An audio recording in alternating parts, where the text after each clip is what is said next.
সম্মানিত সুপ্রিয় দ্বীনী ভাই বোনেরা, আজ আমরা জানব সূরাতুল ইখলাস তিনবার পাঠ করলে কি হয়। সম্মানিত সুপ্রিয় দ্বীনী ভাই বোনেরা, আমি আবার বলছি, আজ আমরা জানব সূরাতুল ইখলাস তিনবার পাঠ করলে কি হয়। অবশ্যই ভিডিওটা স্কিপ করবেন না, শেষ পর্যন্ত দেখবেন, ধৈর্য সহকারে দেখবেন। এই আমলটা করার জন্য আপনাকে খাস নিয়ত থাকতে হবে এবং আপনার দিল থাকতে হবে ফ্রেশ।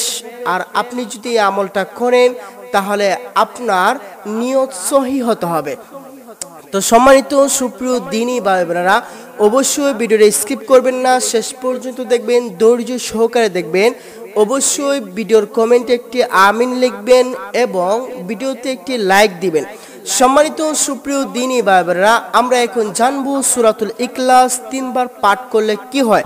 তার আগে আমরা জেনে নেব এই আমলটা কিভাবে করতে হবে, কখন করব, কিভাবে করব। তো সম্মানিত সুপ্রিয় দ্বীনী ভাই বোনেরা, চলুন আমরা এই আমলটা কিভাবে করতে হয় সেটা আগে জেনে নিই।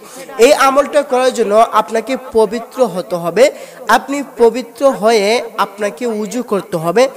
তো অবশ্যই উযু করার পূর্বে উযুর দোয়া পড়ে নিতে হবে। যদি উযুর দোয়া না পারেন তাহলে বিসমিল্লাহির রহমানির রহিম বলে উযু শুরু করতে হবে। উযু করা হয়ে গেলে যখন আপনি পবিত্র হয়ে যাবেন, তারপর আপনার যে কাজটা করতে হবে, একটা কোরআন শরীফ সামনে রাখতে হবে। আপনি চাইলে নামাজের ফরজ নামাজের পর করলে সেটা ভালো হবে, তবে আপনি সেটা যে কোনো সময় করতে পারেন। তবে সবচাইতে ভালো হচ্ছে ফরজ নামাজের পর এই আমলটা করা। সম্মানিত সুপ্রিয় দ্বীনী ভাই বোনেরা, আপনি সর্বপ্রথম পবিত্রতা অর্জন করে উযু করে নেবেন। উযু করার পর একখান কোরআন শরীফ আপনার সামনে রাখবেন। সামনে রাখার সময় আপনাকে ইস্তেগফার তিনবার পড়তে হবে। এরপর আপনি কিছু সময় দুরূদ শরীফ পাঠ করবেন। দুরূদ শরীফ পাঠ করে কোরআন শরীফকে সুন্দর করে আপনি মেলবেন। কোরআন শরীফ খোলার পর আপনি সূরাতুল ইখলাস কোরআন শরীফ থেকে বের করবেন। যদি আপনি মুখস্থ না পারেন তাহলে কোরআন শরীফ বের করবেন। তবে যদি আপনি মুখস্থ পারেন, সূরাতুল ইখলাস আপনার মুখস্থ আছে, তাহলে কোরআন শরীফ বের করতে হবে না, আপনি শুধু দেখতে থাকেন। তো সম্মানিত সুপ্রিয় দ্বীনী ভাই বোনেরা, আপনি যদি কোরআন শরীফ থেকে সূরাতুল ইখলাস না পারেন তাহলে কোরআন শরীফ বের করবেন সূরাতুল ইখলাস 30 পারায় চলে যাবেন। 30 পারার শেষে আপনি শেষ পৃষ্ঠারে আপনি সূরাতুল ইখলাস, সূরাতুল ফালাক, সূরাতুল নাস পেয়ে যাবেন। তো সূরাতুল ইখলাসটা বের করার পর আপনি সর্বপ্রথম ইস্তেগফার 3 বার পড়বেন, দুরূদ শরীফ 3 বার পড়বেন। এই ইস্তেগফার দুরূদ শরীফ পড়ার পর আপনি বিসমিল্লাহ সহকারে আপনি সূরাতুল ইখলাস একবার পাঠ করবেন। এই সূরাতুল ইখলাস একবার পাঠ করার পর আবার বিসমিল্লাহ সহকারে সূরাতুল ইখলাস আবার পাঠ করবেন, 2 বার পাঠ করবেন। এই 2 বার যখন সূরাতুল ইখলাস পাঠ করা হয়ে যাবে, এরপর আবার 3 নম্বরে সূরাতুল ইখলাস বিসমিল্লাহ সহকারে পাঠ করবেন।